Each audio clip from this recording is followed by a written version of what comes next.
Hello students, welcome back to Promax Competitive Classes. तो आज हम स्टार्ट करते हैं वेक्टर सीरीज़ का part 2।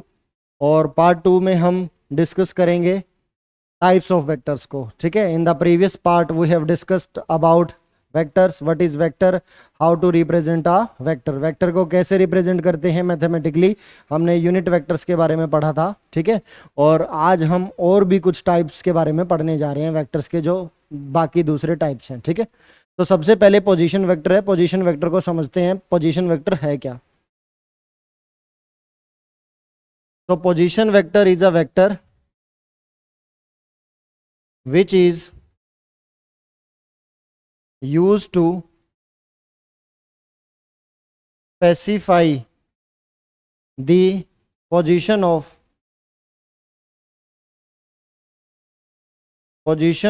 any point in space with relative to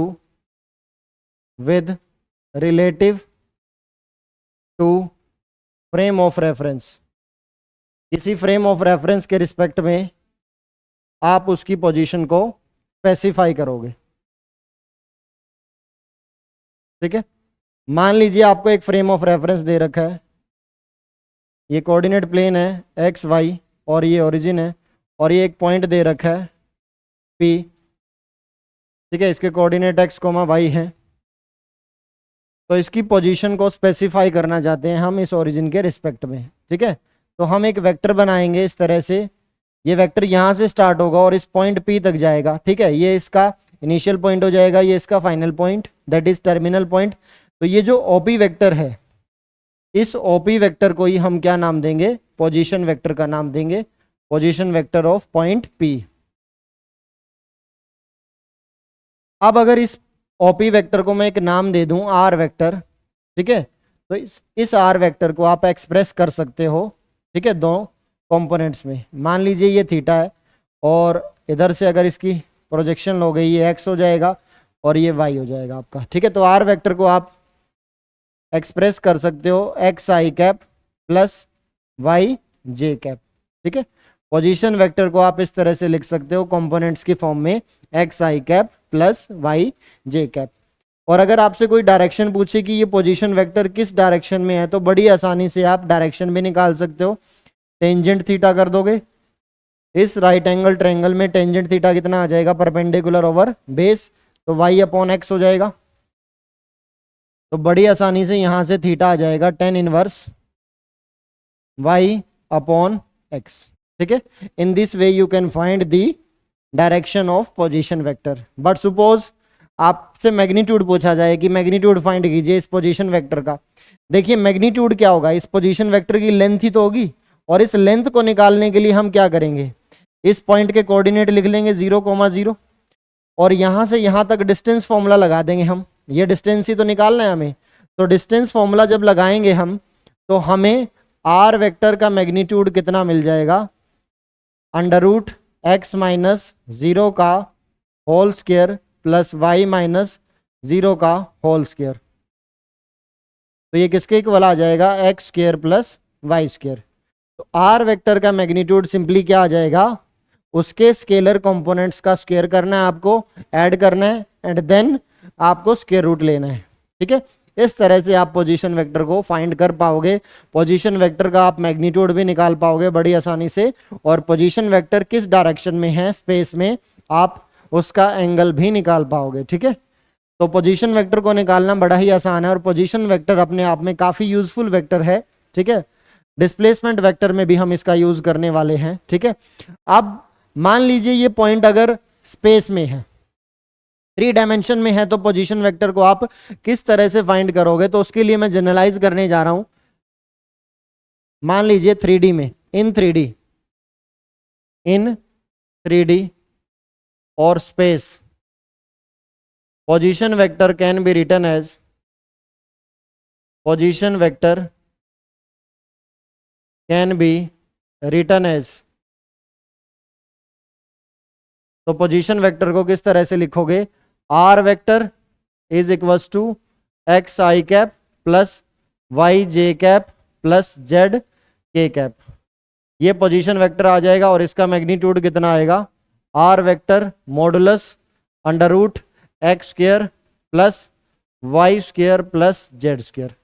बस एक कंपोनेंट एक्स्ट्रा आ जाएगा वहां पे अगर वो पोजीशन वेक्टर आपका स्पेस में है, ठीक है, 3D में है, ठीक है। मान लीजिए कोऑर्डिनेट सिस्टम है एक्स और ये वाई और इधर है ये जेड, ठीक है, और कोई पॉइंट आपको इधर दे रखा है पी और आप उसका पोजीशन वेक्टर इस तरह से, ये पोजीशन वेक्टर आपने बनाया O P X comma Y comma Z, X comma Y comma Z, X comma Y comma Z OP vector, और इस तरह से आप ओपी वेक्टर निकाल पाओगे X I cap Y J cap Z K cap X square plus Y square plus Z square under root, ठीक है। तो पोजीशन वेक्टर के बाद अब नेक्स्ट वेक्टर हम देखते हैं कि कौन सा वेक्टर है हमारा, डिस्प्लेसमेंट वेक्टर। डिस्प्लेसमेंट वेक्टर क्या है बच्चों, जब दो पोजीशन वेक्टर मान लीजिए आपको दे रखे हैं और पार्टिकल स्टार्टिंग में अपनी इनिशियल पोजीशन से वो अपनी पोजीशन चेंज कर लेता है, ठीक है, तो वहां पे आप डिस्प्लेसमेंट वेक्टर निकालोगे। किस तरह से, मान लीजिए आपको एक कोऑर्डिनेट दे रखा है, स्टार्टिंग में पार्टिकल यहां पे था बच्चों पी पे एक्स कोमा वाई, ठीक है, और फिर पार्टिकल सडनली आपका यहाँ पे आ गया पी डैश पे और इसके कोऑर्डिनेट भी चेंज हो गए, x1 हो गया और इधर ये y1 हो गया, ठीक है। तो पहले इसका पोजीशन वेक्टर क्या था, r1 था, और फिर इसका पोजीशन वेक्टर कितना हो गया, r2 हो गया। पोजीशन वेक्टर इसका सडनली चेंज हो गया x y और ये है ओरिजिन, ठीक है। अब आप क्या करोगे, ये इस पार्टिकल की इनिशियल पोजीशन थी बच्चों, ठीक है, और ये इसकी फाइनल पोजीशन है। तो इनिशियल से फाइनल जब आप क्या करोगे, ज्वाइन करोगे, तो ये जो वेक्टर आपको मिलेगा इसी वेक्टर को हम नाम देंगे डिस्प्लेसमेंट वेक्टर, ठीक है।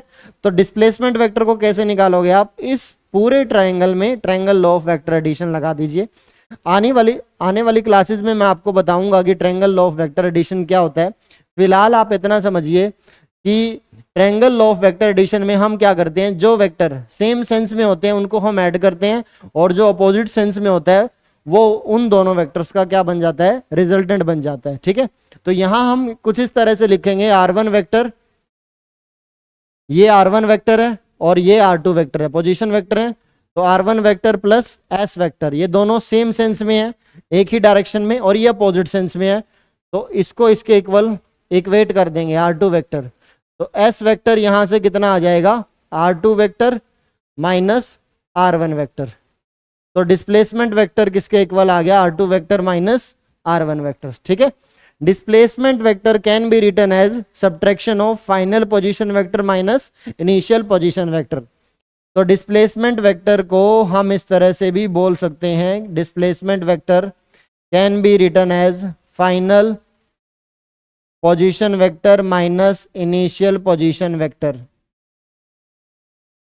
और डिस्प्लेसमेंट को हम इसी तरह से तो डिफाइन करते हैं, displacement is basically change in position, final minus initial position. अब यहां पे वेक्टर की टर्म्स में डिफाइन किया है तो इसलिए वो final vector minus initial vector आपका बन जाएगा, ठीक है। डिस्प्लेसमेंट वेक्टर के ऊपर अब हम एक क्वेश्चन भी डिस्कस करते हैं।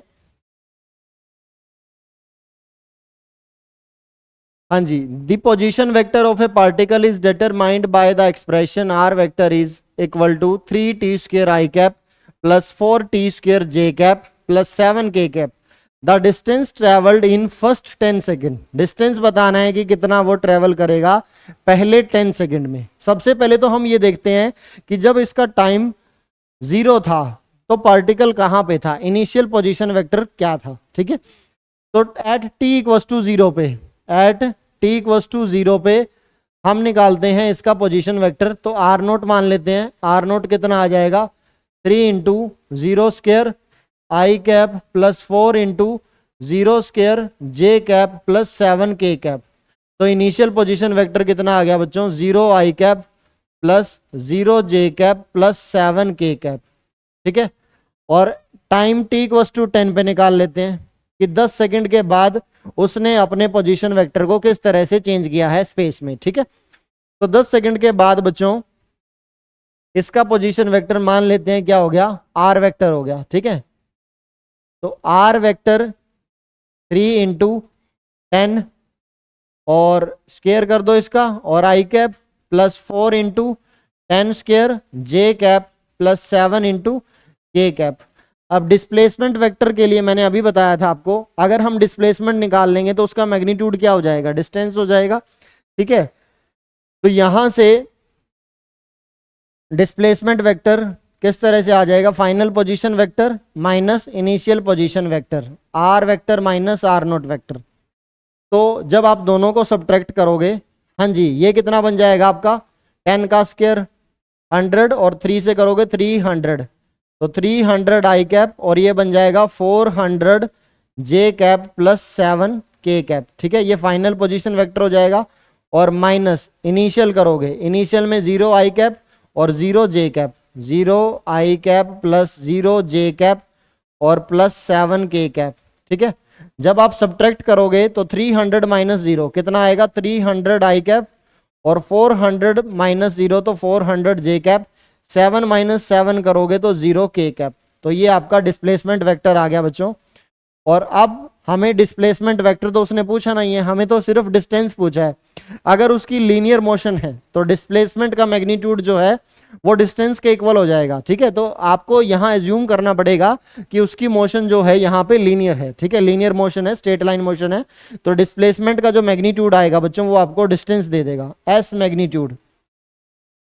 तो मैग्नीट्यूड किस तरह से निकालोगे, इन स्केलर कंपोनेंट्स का स्क्वायर करोगे 300 स्क्वायर और इधर ये हो जाएगा 400 स्क्वायर और 0 का स्क्वायर। ठीक है, तो 300 का स्क्वायर आपका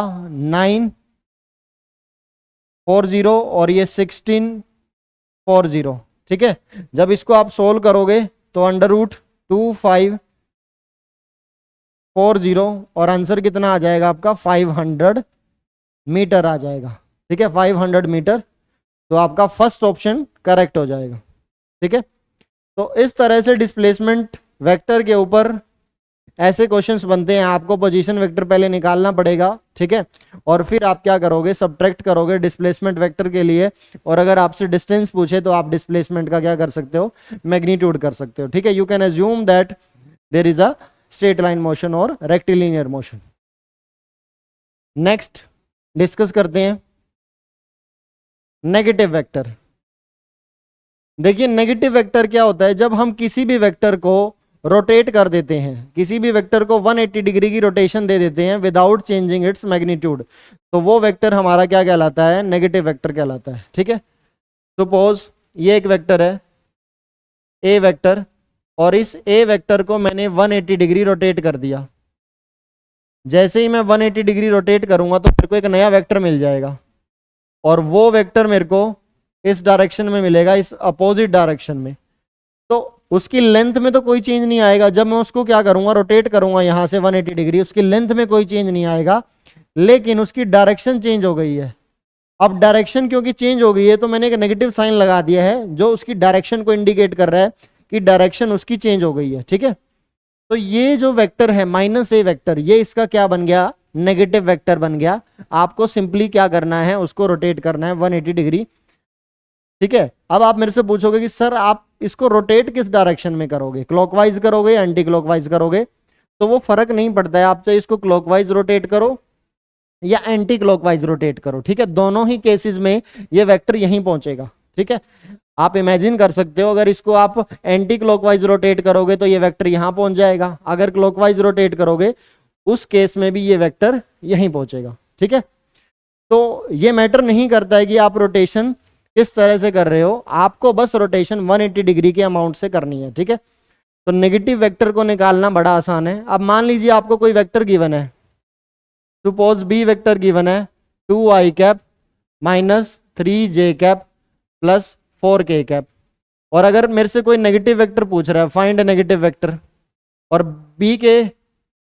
बी वेक्टर मेरे को दे रखा है, find negative vector of B vector, तो वो किसके इक्वल हो जाएगा, वो -b वेक्टर। मेरे को जस्ट साइन चेंज करना है, तो वो क्या हो जाएगा, -2i cap plus 3j cap minus 4k cap, तो ये आंसर आ जाएगा। ठीक है, तो नेगेटिव वेक्टर अगर आपको वेक्टर गिवन है तो निकालना बड़ा आसान है, सिंपली साइन चेंज कर दो उसका, आपको नेगेटिव वेक्टर मिल जाएगा। ठीक है, और ग्राफिकली मैंने बता दिया नेगेटिव वेक्टर अगर आप निकालना चाहते हो तो 180 डिग्री आपको उसको क्या करना पड़ेगा, रोटेट करना पड़ेगा। ठीक है, नेगेटिव वेक्टर की सिग्निफिकेंस आप देखोगे सब्ट्रैक्शन ऑफ वेक्टर्स में। ठीक है, जब हम नेक्स्ट पार्ट में सब्ट्रैक्शन ऑफ वेक्टर्स करेंगे वहां पे इसकी सिग्निफिकेंस आएगी कि नेगेटिव वेक्टर का क्या इंपॉर्टेंट रोल है। ठीक है, तो नेगेटिव वेक्टर हमने समझ लिया। अब नेगेटिव वेक्टर को आप डिफाइन इस तरह से कर सकते हो, negative vector it is a vector, it is a vector having same magnitude, same magnitude, same magnitude but direction is opposite. Magnitude तो सेम होगा बट डायरेक्शन क्या होगी, अपोजिट होगी। But direction is opposite to given vector. जो भी vector होगा उस vector के अपोजिट डायरेक्शन इसकी आप लोगे। ठीक है, मैग्नीट्यूड सेम रहेगा, मैग्नीट्यूड में कोई चेंज नहीं आएगा, चाहे वो ए वेक्टर का मैग्नीट्यूड हो चाहे वो माइनस ए वेक्टर का हो। ठीक है, दोनों का मैग्नीट्यूड आपको सेम मिलेगा। Is it clear? नेक्स्ट जो टाइप है हमारा like vectors and unlike vectors. हाँ जी, लाइक वेक्टर्स को समझते हैं कि लाइक वेक्टर्स और अनलाइक वेक्टर्स में क्या डिफरेंस है और इन्हें हम कहाँ पे यूज करेंगे। देखिए, मान लीजिए दो वेक्टर्स इस तरह से बना रखे हैं।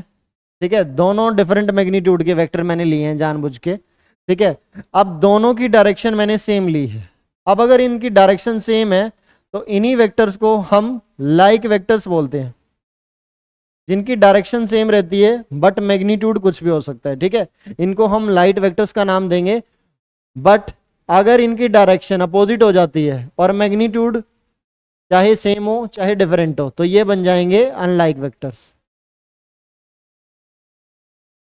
ठीक है, अब इनको आप पैरेलल वेक्टर्स बोल सकते हो, इनको आप एंटी पैरेलल वेक्टर बोल सकते हो। ठीक है, लाइक वेक्टर्स कौन से होंगे, जिनकी डायरेक्शन सेम होगी। Like vectors are those vectors having same direction irrespective of their magnitude, while unlike vectors are those vectors having opposite direction irrespective of their magnitude. Magnitude इन दोनों का चाहे जो मर्जी हो, बस डायरेक्शन आपको देखना है। अगर डायरेक्शन सेम है तो लाइक वेक्टर्स आप उसको नाम दोगे, और डायरेक्शन अगर डिफरेंट है तो आप उसको अनलाइक वेक्टर्स नाम देंगे। ठीक है, अब वो डिफरेंट भी क्या होनी चाहिए, अपोजिट होनी चाहिए। ठीक है, दोनों अपोजिट डायरेक्शन में होनी चाहिए, ये नहीं कि ये इधर है वेक्टर और ये इधर है। ठीक है, तो ये लाइक नहीं है। और अगर ये वेक्टर इधर है और ये वेक्टर इधर है, ये भी अनलाइक नहीं है। डायरेक्शन एग्जैक्टली सेम और यहां डायरेक्शन एग्जैक्टली अपोजिट, वो लाइक और अनलाइक बनेगा आपका।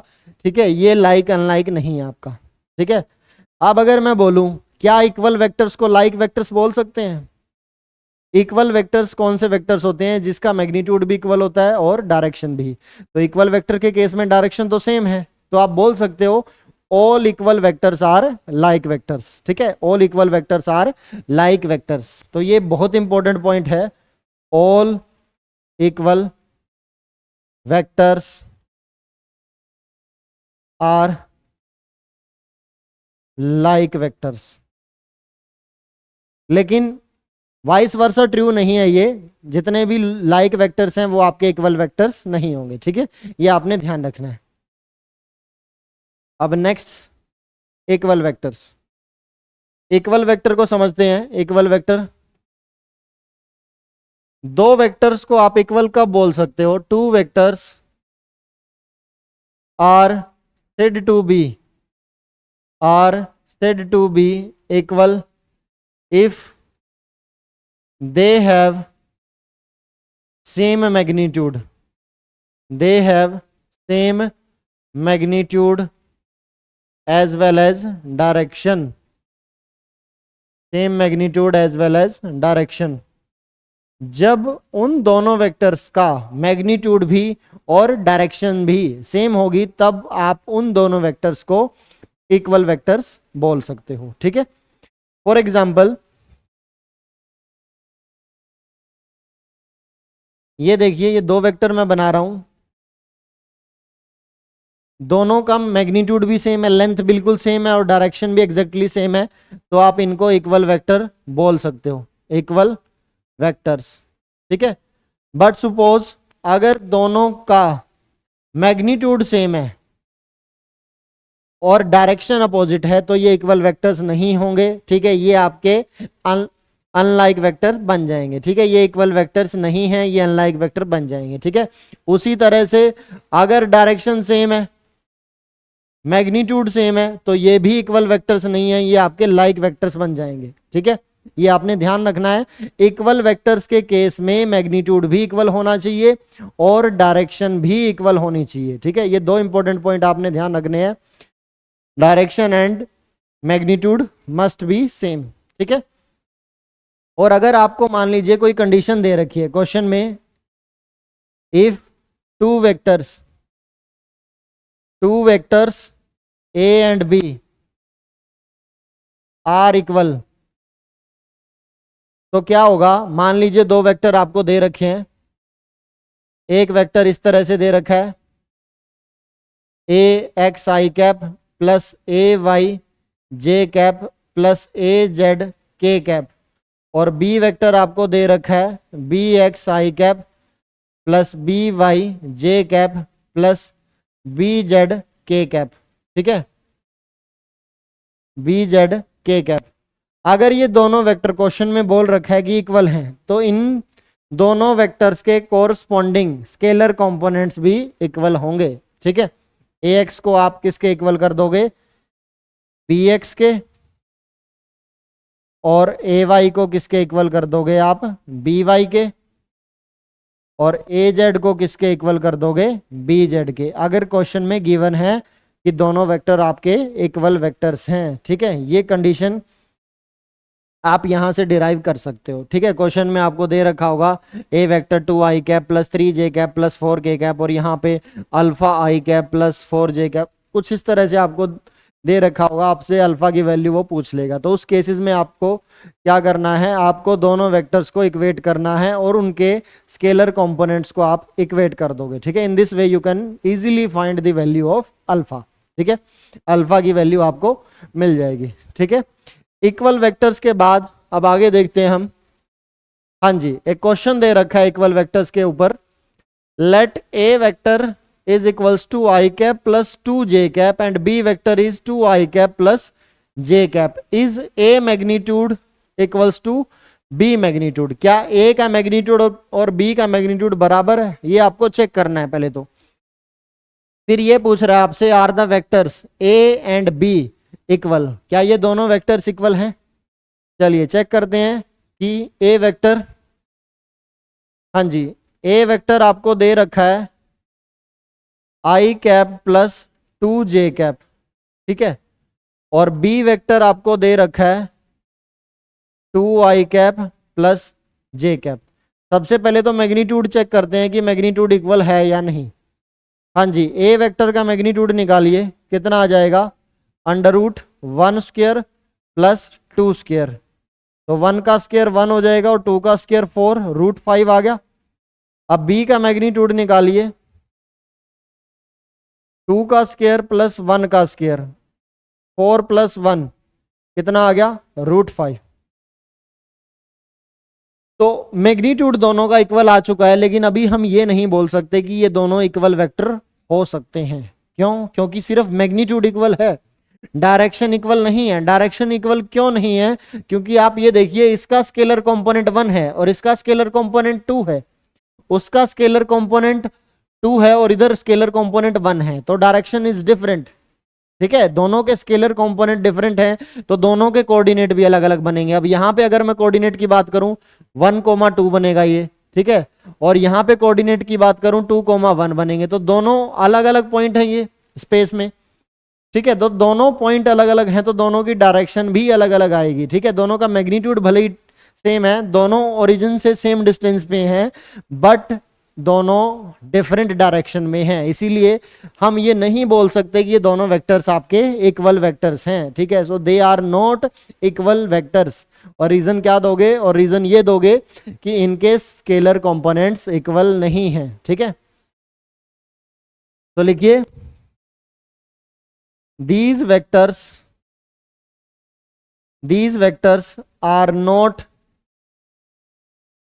equal because their scalar component, because their scalar components are different, their scalar component are different, इनके स्केलर कंपोनेंट क्या हो जाएंगे, डिफरेंट हो जाएंगे। ठीक है, हाँ जी, कोलिनियर वेक्टर आगे स्टडी करते हैं कोलिनियर वेक्टर को।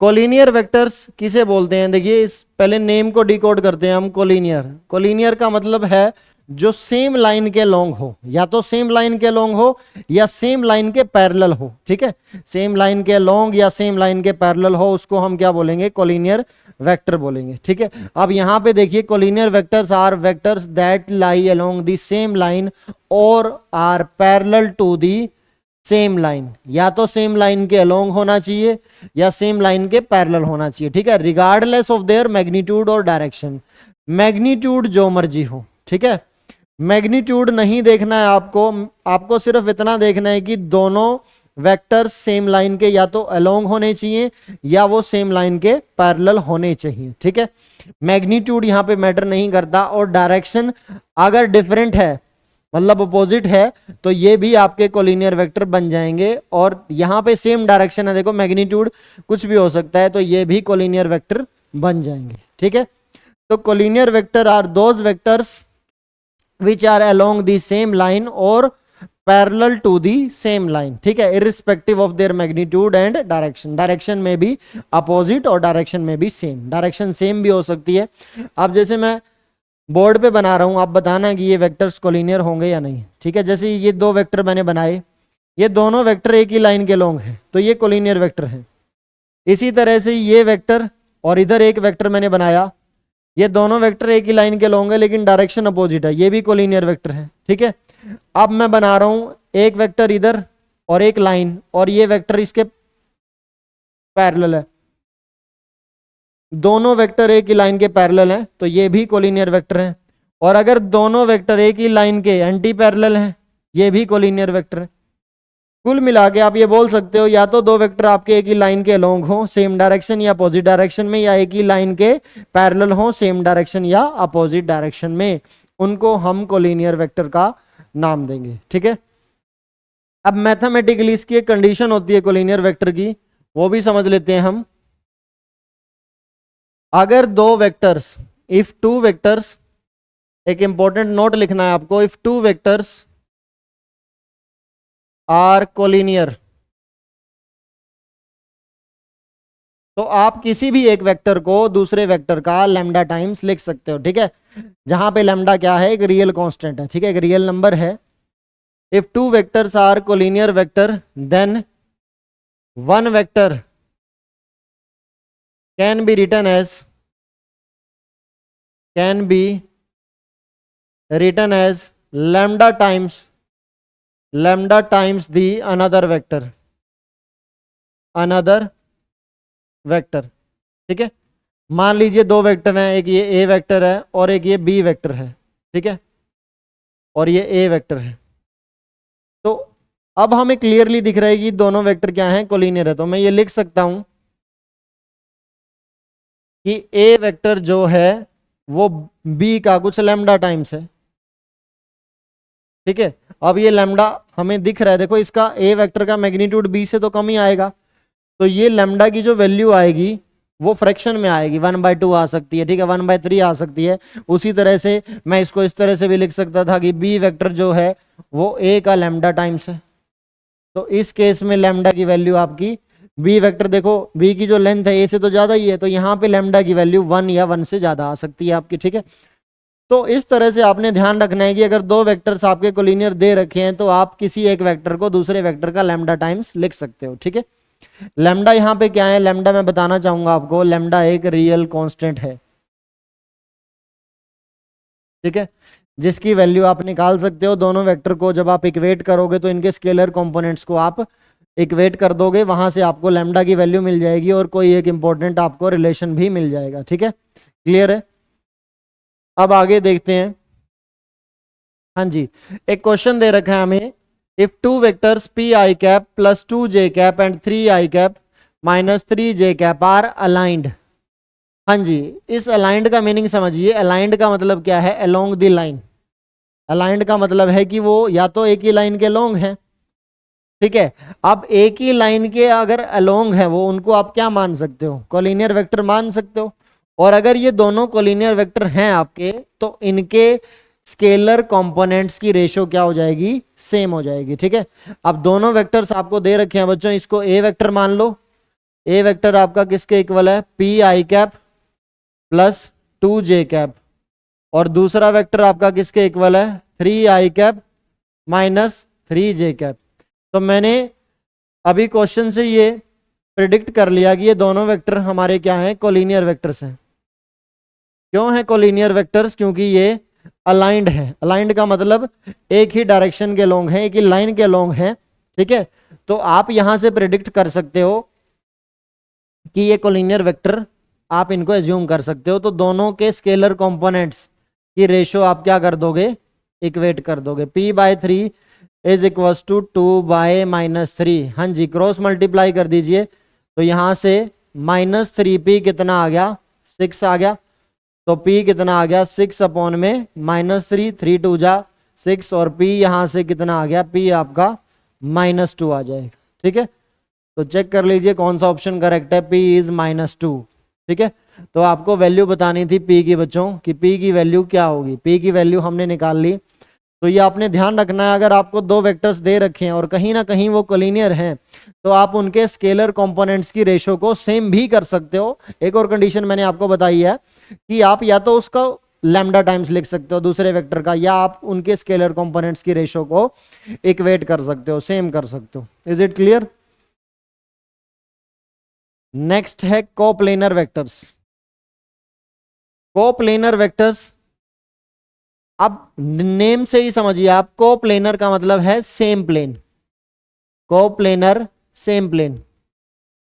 अब या तो वो सेम प्लेन में हो, या वो पैरेलल, मतलब एक ही प्लेन के पैरेलल हो, ठीक है। मान लीजिए एक वेक्टर आपका इस प्लेन में है, दूसरा वेक्टर उसी प्लेन के पैरेलल है, उस प्लेन में है, तो वो वेक्टर भी आपके कोप्लेनर हो जाएंगे, ठीक है। ये आपने ध्यान रखना है। अब जैसे मैं वेक्टर बना रहा हूं, एक वेक्टर आपका ये है, ठीक है, और एक वेक्टर आपका ये है, ठीक है। ये ए वेक्टर मान लीजिए और ये बी वेक्टर मान लीजिए, ठीक है। और इधर एक और वेक्टर मैं बना रहा हूं, मान लीजिए सी वेक्टर, ठीक है। ये सी वेक्टर, तो ये तीनों वेक्टर आपके कोप्लेनर वेक्टर हैं, ए बी सी, ये तीनों एक ही प्लेन में लाई कर रहे हैं। अब उसी तरह से अगर मैं यहां पे वेक्टर बनाऊं, मान लीजिए एक वेक्टर ये है, एक वेक्टर आपका ये है, और एक वेक्टर आपका ये है डी वेक्टर, और ये ई वेक्टर, ठीक है। और एक वेक्टर इधर बना दिया एफ वेक्टर। तो ये तीनों वेक्टर भी आपके कोप्लेनर है, क्योंकि ये एक ही फेस में लाई कर रहे हैं, ठीक है। तो एक ही फेस में जो लाई कर रहे हैं, इनको आप कोप्लेनर वेक्टर बोल सकते हो। लेकिन अगर मैं बात करूं सी डी और ई, ये कोप्लेनर नहीं है। सी आपका दूसरे प्लेन में है और डी और ई एक सेम प्लेन में है, ठीक है। तो ये आपने पॉइंट ध्यान रखना है कि दो वेक्टर तो आपके हमेशा कोप्लेनर होंगे, चाहे वो कहीं भी हो। Two vectors are always coplanar vector, but three vectors may be coplanar और मे नॉट बी कोप्लेनर, ठीक है। तीन वेक्टर्स के लिए आपको चेक करना पड़ेगा उनका प्लेन, कि वो कोप्लेनर हैं या नहीं, ठीक है। तो कोप्लेनर वेक्टर्स कौन से होंगे? Are those vectors which lie along the same plane, along the same plane, या तो सेम प्लेन में लाई करें और पैरेलल टू दी प्लेन, ठीक है। या तो वो एक ही प्लेन में लाई करेंगे, या एक ऐसे प्लेन में लाई करेंगे जो पैरेलल होगा, ठीक है, उस प्लेन के पैरेलल होगा। मान लो ए और बी आपके एक प्लेन में है और सी आपका दूसरे प्लेन में है, लेकिन वो प्लेन उस प्लेन के पैरेलल है, तो वो भी तीनों वेक्टर आपके क्या बन जाएंगे? कोप्लेनर वेक्टर बन जाएंगे, ठीक है। ये आपने ध्यान रखना है।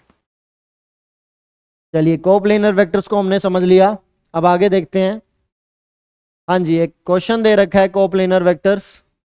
Vectors lying in the same और parallel to the same plane are called.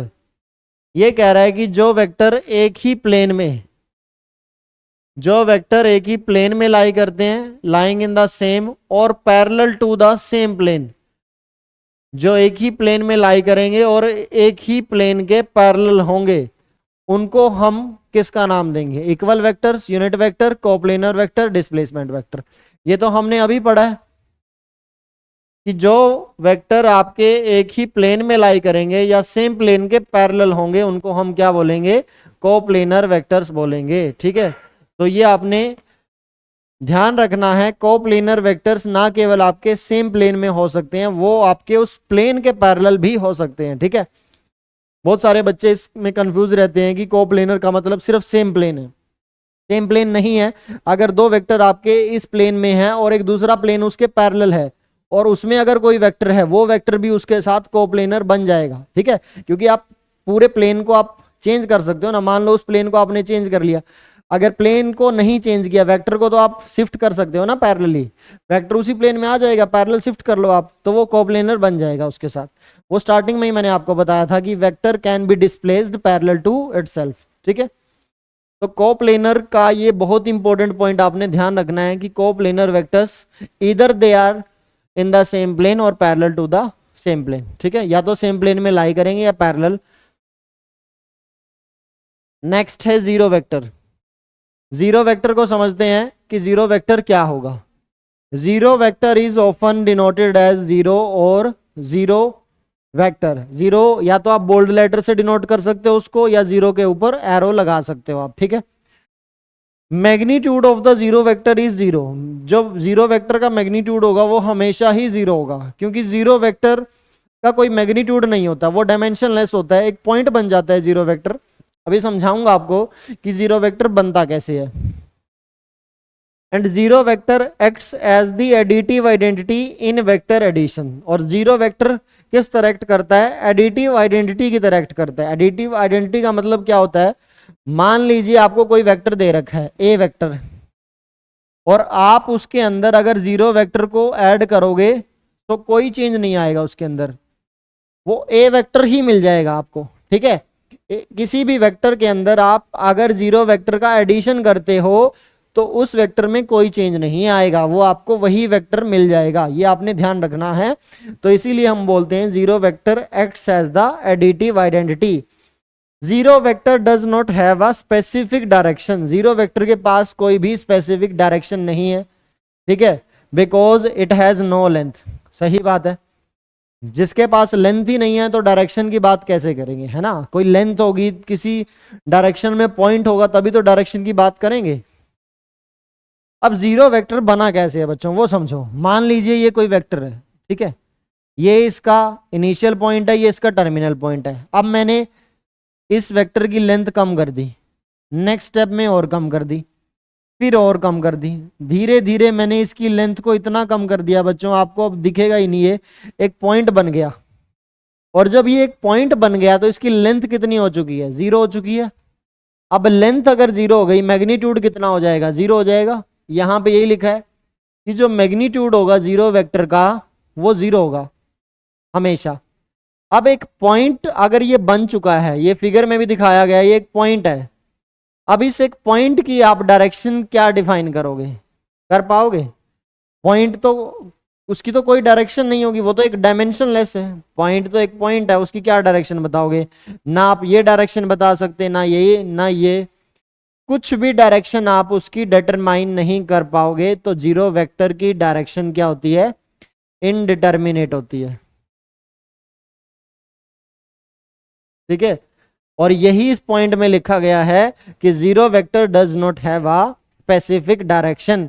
उसकी कोई स्पेसिफिक डायरेक्शन नहीं है, because it has no length. ये भी सही बात है, उसकी लेंथ ही नहीं है तो डायरेक्शन कहां से आएगी? ठीक है, लेंथ के साथ ही तो डायरेक्शन आएगी। जब उसकी कोई लेंथ होगी तभी तो हम डायरेक्शन उसकी एज्यूम करेंगे इस डायरेक्शन में है। अब यहां पे कोई भी डायरेक्शन उसकी, तो जीरो वेक्टर के केस में आपको दो बातें ध्यान रखनी है। जीरो वेक्टर का मैग्नीट्यूड क्या होगा? जीरो होगा। और जीरो वेक्टर की डायरेक्शन क्या होगी? इनडिटर्मिनेट होगी।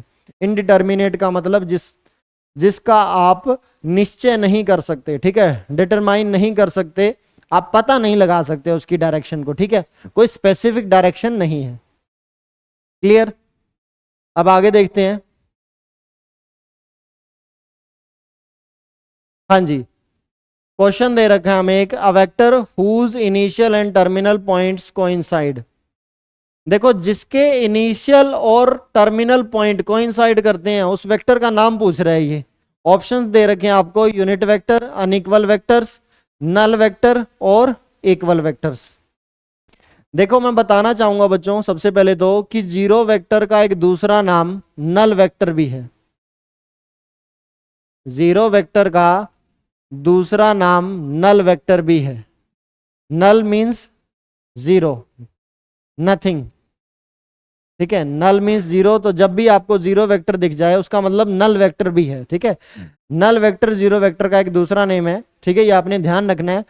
अब क्वेश्चन देखते हैं क्या कह रहा है, इनिशियल और टर्मिनल पॉइंट कोइंसाइड कर जाएं। मान लीजिए ये एक वेक्टर है, ये इनिशियल पॉइंट है, ये टर्मिनल पॉइंट है। अगर ये कोइंसाइड कर जाएंगे देखो, तो इसकी लेंथ क्या हो जाएगी, जीरो हो जाएगी। तो ये क्या बन जाएगा, एक पॉइंट बन जाएगा। और अभी समझाया है, अगर वो एक पॉइंट बन जाएगा तो वो क्या बन जाएगा, जीरो वेक्टर बन जाएगा। और जीरो वेक्टर का दूसरा नाम क्या है, नल वेक्टर। तो उस वेक्टर को हम क्या बोलेंगे, नल वेक्टर बोलेंगे। तो आंसर हमारा क्या आ जाएगा, नल वेक्टर हो जाएगा बच्चों, ठीक है, क्लियर है। तो नल वेक्टर के केस में आपने दो चीजें ध्यान रखनी है कि नल वेक्टर एक पॉइंट होगा आपका, ठीक है, पॉइंट आपका डायमेंशनलेस होता है, आप जानते हो, ठीक है, और डायरेक्शन को आप डिटरमाइन नहीं कर पाओगे। Is it clear? हाँ जी। सो नेक्स्ट है को इनिशियल वेक्टर्स। को इनिशियल वेक्टर्स को किस तरह से डिफाइन करोगे? हाँ जी, देखो नाम से ही पता चल रहा है, को इनिशियल, जिनका इनिशियल पॉइंट क्या होगा, सेम होगा, इनिशियल पॉइंट सेम होगा।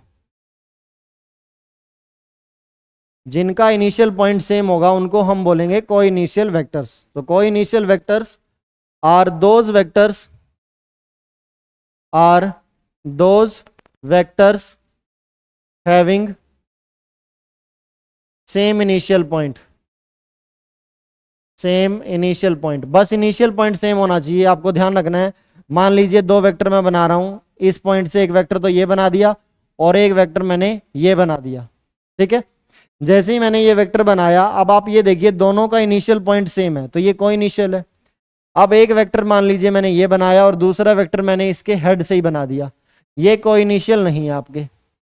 उसी तरह से मान लीजिए एक वेक्टर आपका ये है और दूसरा वेक्टर आपका ये है, दोनों का यहाँ पे टर्मिनल पॉइंट मिल रहा है, तो ये भी को इनिशियल वेक्टर नहीं है। को इनिशियल के केस में आपने ध्यान रखना है उनकी टेल मिलनी चाहिए, ठीक है, टेल मिलनी चाहिए। टेल का मतलब है जहां से वेक्टर स्टार्ट होता है उनका इनिशियल पॉइंट आपका मैच करना चाहिए, कोइंसाइड करना चाहिए। उन वेक्टर को हम को इनिशियल वेक्टर का नाम देंगे, ठीक है। तो को इनिशियल वेक्टर का यूज हम पैरेललोग्राम लॉ में भी करेंगे, को इनिशियल। तो ध्यान रखना है को इनिशियल के केस में इनिशियल पॉइंट आपका सेम रहेगा। अब एक नोट मेंशन है, if the frame of reference is translated और rotated the vector does not change though its component में चेंज, ठीक है। अब ये कह रहा है कि अगर किसी फ्रेम ऑफ रेफरेंस को हम चेंज करते हैं और कोई वेक्टर है, मान लीजिए कोई वेक्टर आपको दे रखा है, ठीक है, ये वेक्टर है मान लीजिए, अब ये फ्रेम ऑफ रेफरेंस है। अब इस फ्रेम को मान लीजिए मैंने रोटेट कर दिया, घुमा दिया ऐसे, तो वेक्टर में तो कोई चेंज नहीं आया, वेक्टर की तो लेंथ भी वही है और डायरेक्शन भी वही है। बस इस फ्रेम ऑफ रेफरेंस के रोटेट करने की वजह से क्या हो जाएगा, इसके कंपोनेंट चेंज हो जाएंगे, क्योंकि फ्रेम ऑफ रेफरेंस के रिस्पेक्ट में इसके कंपोनेंट डिफरेंट आएंगे, तो कंपोनेंट डिफरेंट हो जाएंगे। तो ये चीज आपने ध्यान रखनी है कि अगर किसी भी फ्रेम ऑफ रेफरेंस को आप ट्रांसलेट करते हो, ट्रांसलेट करने का मतलब ये होता है बच्चों आप उसका लीनियर मोशन करवा रहे हो। ट्रांसलेट करना, ट्रांसलेट करना लीनियर मोशन, लीनियर मूव करवा रहे हो आप, लीनियर मोशन, ठीक है। और रोटेट करोगे या ट्रांसलेट करोगे तो वो वेक्टर आपका चेंज नहीं होगा, हालांकि उसके कंपोनेंट चेंज हो जाएंगे, ठीक है, वो चेंज हो जाएंगे, वो आपने ध्यान रखना। वो आपको समझ भी आ रहा है क्योंकि फ्रेम ऑफ रेफरेंस अगर रोटेट हो जाएगा, आप ये देखो अगर मैं इसको थोड़ा सा एक्स एक्सिस को ऊपर कर दूं तो अभी जो एंगल ये बना रहा है ये वेक्टर एक्स एक्सिस के साथ वो चेंज हो जाएगा, ठीक है। पहले मान लीजिए अगर ये 45 बना रहा है तो अगर ऊपर आप इसको रोटेट करोगे थोड़ा सा तो वो एंगल चेंज हो जाएगा, और एंगल के चेंज होने की वजह से कंपोनेंट चेंज हो जाएंगे, बट आपका वेक्टर अफेक्ट नहीं होगा इससे। ठीक है, वेक्टर आपका एज इट इज रहेगा, उसका मैग्नीट्यूड भी सेम रहेगा और डायरेक्शन भी सेम रहेगी, ये आपने ध्यान रखना है। Okay, so that's all for today. Next part में हम डिस्कस करेंगे, ठीक है, addition of vectors and subtraction of vectors. और जिन बच्चों ने फर्स्ट पार्ट नहीं देखा है वो फर्स्ट पार्ट देख लीजिए, और जो भी आपका डाउट है आप वो कमेंट सेक्शन में मेंशन कर सकते हो। ठीक है, सो मिलते हैं नेक्स्ट क्लास में। Till then, thank you very much, take care, bye bye.